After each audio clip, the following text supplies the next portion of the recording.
요즘 부동산 청약 뉴스를 보면 한 가지 특이한 현상을 발견할 수 있습니다. 대출 규제가 더 강해졌다는 소식이 나오자마자 더 심해지고 있는데요. 강남과 한강변 아파트 청약에는 수백 대 1의 경쟁률이 찍히고 조금만 외곽으로 벗어나면 청약이 미달되고 있습니다. 같은 시기, 같은 제도, 같은 시장인데 어떤 곳은 사람들이 몰려들고 어떤 곳은 거의 아무도 오지 않습니다. 많은 사람들이 이런 의문을 갖기 시작했습니다. 대출도 안 나오고 집 사기 힘들어졌다는데 왜 강남 청약은 더 치열한 거지?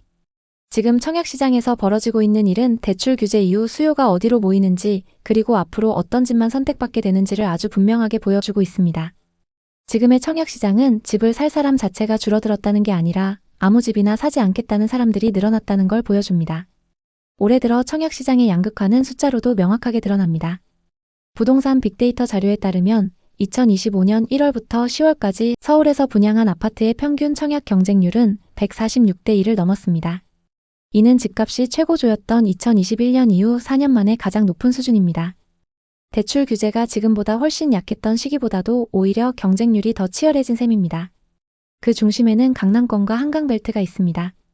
올해 청약시장에서 가장 뜨거웠던 단지들을 보면 공통점이 분명합니다. 강남구 역삼동의 한 신규 분양 단지는 1순위 청약에서 거의 500대 1에 가까운 경쟁률을 기록했습니다.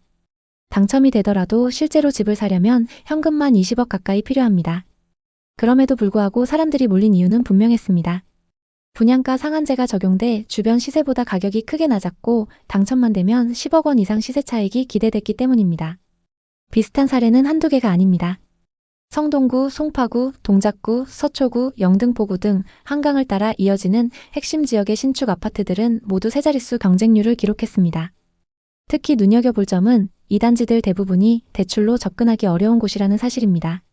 정부의 대출 규제 이후 주택담보대출 한도는 크게 줄었고 청약에 당첨되더라도 분양가 대부분을 현금으로 마련해야 합니다. 그럼에도 불구하고 경쟁률이 역대 최대치를 기록하고 있습니다. 이 정도 조건을 감당할 수 있는 사람들만 모였다고 볼 수 있습니다. 지금 강남과 도심 청약시장은 현금 여력이 있는 실수요자만 남은 시장이 됐습니다. 반대로 수도권 외곽과 지방의 상황은 전혀 다릅니다. 같은 기간 수도권 전체 평균 경쟁률은 10대 1 수준에 그쳤고 지방은 5대 1에도 미치지 못했습니다. 조금만 서울에서 멀어져도 청약 미달 사례가 줄줄이 나타나고 있습니다. 평택, 파주, 화성, 김포, 인천 등 한때 좋은 투자처로 불리던 지역에서도 청약 경쟁률이 1대 1을 넘지 못한 단지들이 속출했습니다. 어떤 곳은 수천 가구를 모집했는데 신청자가 수십 명에 불과한 사례도 있었습니다. 이 현상을 두고 대출 규제 때문에 다들 관망하는 것 아니냐고 말하는 사람들도 있지만 그것만으론 부족합니다. 왜냐하면 같은 규제를 받으면서도 강남과 한강변은 정반대의 결과가 나왔기 때문입니다. 예전에는 서울만 벗어나면 싸다는 인식이 있었지만 지금은 그렇지 않습니다. 수요자들은 더 이상 비규제 지역이니까, 수도권이니까 이런 이유만으로 움직이지 않습니다. 서울 접근성이 떨어지고 일자리와 생활 인프라가 부족하고 향후 가격 상승 가능성이 크지 않다고 판단되면 아예 청약 자체를 포기합니다. 사람들이 집을 안 사는 것이 아니라 사고 싶은 집만 사고 나머지는 철저히 걸러내고 있는 상황입니다. 이런 흐름을 만든 가장 큰 요인은 똘똘한 한 채 선호 현상입니다. 과거에는 여러 채를 나눠서 투자하거나 중저가 지역을 먼저 선택하는 전략도 많았습니다. 하지만 대출 규제와 세금 부담이 커지면서 그런 선택의 메리트가 확 줄었습니다. 이제 많은 무주택자들은 이번이 아니면 기회가 없다는 생각으로 청약 통장을 아껴두고 있다가 정말 확신이 드는 곳에만 사용합니다. 같은 지역 안에서 온도 차이가 벌어지는 이유도 여기에 있습니다. 같은 동네라도 입지, 브랜드, 분양가, 향후 공급 계획에 따라 경쟁률이 극단적으로 갈립니다. 앞으로 청약 시장을 포함한 부동산 시장은 될 곳만 선택받는 시장으로 굳어질 가능성이 큽니다. 대출 규제가 더 풀리든 금리가 내려가든 양극화는 쉽게 해소되지 않을 것입니다. 박민서 씨는 서울에서 마케팅 회사를 운영하던 분인데 몇 년 전 경기도 양평으로 이사했어요. 도심에서 떨어져서 자연과 가까이 사는 게 꿈이었다고 합니다. 몇 달 동안 임장을 다니면서 매물을 살펴봤고 그러던 중 아주 마음에 드는 집을 찾았어요. 그녀는 그 집에서 지내면 모든 게 행복할 줄 알았습니다. 처음엔 좋았죠. 인스타에도 사진을 올리며 힐링하는 삶을 자랑했어요. 하지만 6개월 정도 지나자 후회가 밀려왔습니다. 왜냐면 병원 가려면 차로 1시간, 마트도 30분 거리였어요. 게다가 주변에 사람이 살지 않아서 적막했다고 해요. 결국 1년 전 집을 내놓았어요. 하지만 가격을 한참 낮췄는데도 소식이 없었고 지금도 안 팔리고 있어요. 민서 씨처럼 외곽 지역에 투자했다가 실패한 분들 정말 많아요. 요즘 부동산 양극화, 고령화, 인구 감소에 관한 얘기들이 많이 나오고 있습니다. 대한민국 부동산 시장의 미래와 여러분의 노후를 좌우할 수 있는 심각한 문제예요. 50세 이상이 2,100만을 넘어서 인구의 절반 가까이를 차지하는 시대입니다. 고령화가 빨라지는 지금 같은 시기에 잘못된 부동산 투자는 정말 위험합니다. 특히 지방이나 서울 수도권 외곽 부동산일수록 더욱 위험하죠. 인구 감소와 고령화를 고려하지 않은 투자는 폭망으로 이어질 수 있어요. 앞으로 집값이 오를 곳도 있지만 지방 외곽은 하락할 가능성이 높습니다. 김철수 씨는 50대 중반 공무원이셨어요. 은퇴가 몇 년 안 남아서 안정적으로 노후를 대비하려고 경기도 이천에 아파트를 샀어요. 서울에서는 꽤 멀었지만 노후를 준비하기엔 좋아 보였습니다. 매매가 5억짜리 집을 대출 끼고 매입했어요. 철수 씨는 이렇게 생각했대요. 은퇴하면 여기서 여유롭게 살아야지. 공기 맑고 산책로도 있고 힐링할 수 있겠어. 그때까지 월세로 놓으면 딱이야. 계약할 때 부동산에서는 이렇게 말했습니다. 이 지역은 개발 호재가 많아요. 역도 가깝고 앞으로 오를 거예요. 그리고 지어진 지 얼마 안 된 신축 아파트의 모습에 홀딱 반했죠. 하지만 현실은 달랐어요. 시간이 지날수록 아파트 가격은 점점 더 떨어졌어요. 또 근처 초등학교가 학생 부족으로 폐교되면서 젊은 가족들이 아예 안 들어왔어요. 상권도 썰렁해졌죠. 동네 편의점은 문 닫고 병원 가려면 차로 40분을 달려야 했어요. 집값은 순식간에 30% 폭락해서 3억대로 떨어졌어요. 월세? 꿈도 못 꿨어요. 임차인 구하기가 하늘의 별 따기였죠. 공실 때문에 대출 이자는 매달 쭉쭉 빠져나갔어요. 김철수 씨는 밤잠을 못 이루셨어요. 이게 무슨 일이야? 노후 꿈이 악몽이 됐어 하며 한탄하셨죠. 결국 매도를 결심했지만 시세가 너무 많이 떨어져서 팔 수도 없는 상황입니다. 부동산으로 인한 스트레스와 그 후유증으로 건강까지 나빠지셨어요. 저와 상담했을 때 눈물을 글썽이며 이렇게 말씀하셨어요. 오르는 지역인 줄 알고 샀는데 그때가 제일 비쌀 때였네요. 앞으로 어떻게 살아가야 할지 막막합니다.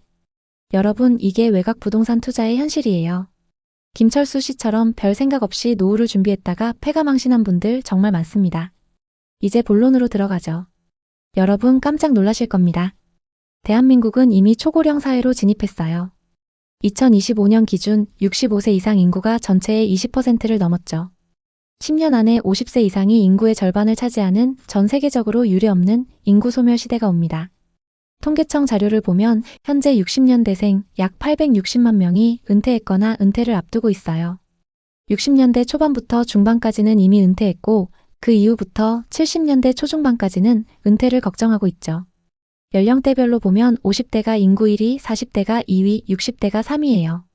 특히 50세에서 53세, 그러니까 1972년에서 1975년생이 나이당 90만 명이 넘어요. 이분들이 경제의 중심이었는데 이제 은퇴로 넘어가고 있어요. 반면 젊은 층은 급격히 줄어들고 있어요. 2025년 신생아는 23만 명 수준으로 예상돼요. 50년 전에 90만 명대였던 것과 비교하면 3분의 1도 안 돼요. 지금 내 집 마련의 주축인 40세 인구는 84만 2천 명인데 20년 후 주축이 될 20세 인구는 53만 6천 명이에요. 무려 30만 4천 명 차이죠. 아파트 수요가 줄어드는 건 당연한 결과예요. 특히 일자리와 먼 외곽 지역 아파트는 누가 살려고 할까요? 이 데이터를 보면 외곽 투자가 얼마나 위험한지 감이 오시죠? 인구 감소는 지역 쇠퇴로 직결돼요. 학령 인구, 그러니까 6세에서 21세까지 초중고와 대학에 다닐 나이의 인구가 급격히 줄고 있어요. 서울만 봐도 2023년 학령 인구가 113만 8천 명이었는데 2027년에는 99만 명, 2040년에는 66만 2천 명으로 줄어들 전망이에요.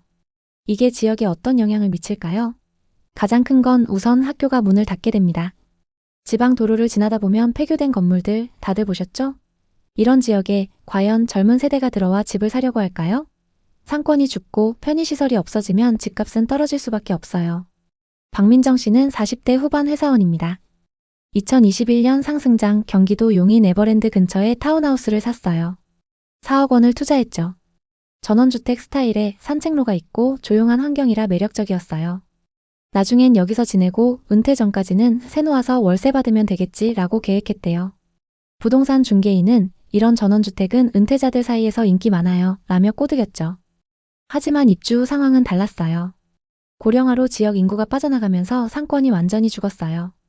근처 마트가 문을 닫고 버스 노선도 줄어서 이동이 불편해졌어요. 병원이나 약국 같은 필수 시설은 차로 꽤 먼 거리에 있었죠. 임차인을 구하려 했지만 월세 150만 원을 목표했는데 100만 원에도 안 구해졌어요. 집 유지비만 매달 100만 원 넘게 들었고 결국 2년 반 만에 손실을 보고 팔았어요. 대출 이자를 포함하면 총 손해가 7천만 원 가까이 됐죠. 박민정 씨는 저와 상담하며 이렇게 말씀하셨어요. 젊은 층이 안 오는 지역인 줄 알았으면 절대 안 샀어요. 고령화와 인구 감소로 수요가 급격히 줄어든 지역의 현실입니다. 고령화는 부동산 시장의 구조를 완전히 바꾸고 있어요. 고령층이 주택을 많이 보유하고 있지만 이들이 은퇴하며 대출 한도가 줄어들면서 집을 처분하고 있어요. 이로 인해 앞으로 계속 아파트 매물이 쌓일 가능성이 높습니다. 게다가 고령층이 자녀에게 주택을 상속하면서 상속세를 내지 못해 시장에 매물이 쏟아질 수도 있어요. 일본의 사례를 보죠. 일본은 이미 고령화로 인해 도쿄 외곽 지역은 집값이 30% 이상 폭락한 곳들이 많아요. 빈집이 급증하면서 지역 전체가 쇠퇴했죠. 우리나라도 비슷한 길을 갈 가능성이 높아요. 10년 뒤부터는 주택 가격이 장기적으로 하락할 거라는 전망도 나와요. 서울의 집값은 계속 비싸져서 젊은 부부들은 이미 서울에서 밀려나고 있어요. 가장 많이 이사가는 곳은 일산, 남양주, 안양, 수원, 화성 같은 지역이에요. 서울의 비싼 동네는 이제 실버타운이나 다름없어요. 나이 드신 분들이 많아서 보행 속도도 느리고 저녁이면 조용해요. 그나마 대치동 같은 학군 좋은 곳은 학생들로 활기가 있지만 다른 지역은 썰렁하죠. 평범한 젊은 층들은 주거비 때문에 서울 비싼 동네에 못 살아요. 강남에서 사는 젊은 친구들을 보면 둘 중 하나예요. 작은 원룸이나 오피스텔에 독립해서 사는 경우 혹은 부모님 댁에 얹혀 사는 경우죠. 이민호 씨는 40대 자영업자입니다. 장사해서 모은 돈으로 강원도 횡성 스키장 근처에 작은 주택을 샀어요. 전 재산을 투자했죠. 관광지 근처라서 여름과 겨울 휴가철 손님들을 기대했어요. 펜션을 운영하며 노후에 여유롭게 살자는 꿈이 있었죠. 부동산에서도 관광지라 장사가 잘 될 거라고 했습니다. 실제로 그 당시 관광객들이 많이 방문했습니다. 하지만 어느 순간부터 관광객이 급감했어요. 코로나 이후로 회복이 안 됐고 대형 업체들과의 경쟁에서도 밀렸어요. 펜션 유지비는 전기비와 수리비를 포함해서 매달 100만 원 넘게 들었는데 수익은 턱없이 부족했어요. 세금과 대출 이자까지 감당하기 어려웠죠. 결국 2년 만에 다른 투자자에게 팔았는데 총 손해가 9천만 원에 달했어요. 이민호 씨는 유명한 곳 근처라서 망할 줄 몰랐어요. 좀 더 공부했어야 했는데 라며 한탄하셨어요. 이 사례는 외곽 지역에 투자했다가 실패한 전형적인 케이스입니다. 그럼 앞으로 투자해야 할 곳은 어디일까요? 아파트 가격이 오르는 지역은 우선적으로 이 두 가지 조건을 충족해야 해요. 첫째, 젊은 세대가 몰리는 곳. 둘째, 일자리가 늘어나는 곳. 수도권이라도 이 조건을 만족하지 못하면 앞으로 계속 어려워질 수 있습니다. 서울에서도 젊은 세대 유입이 없거나 양질의 일자리가 점점 줄어드는 곳은 안전자산이 아니에요. 통계 자료를 보면 서울의 외곽은 오히려 수도권 중심지보다 하락 위험이 높아요.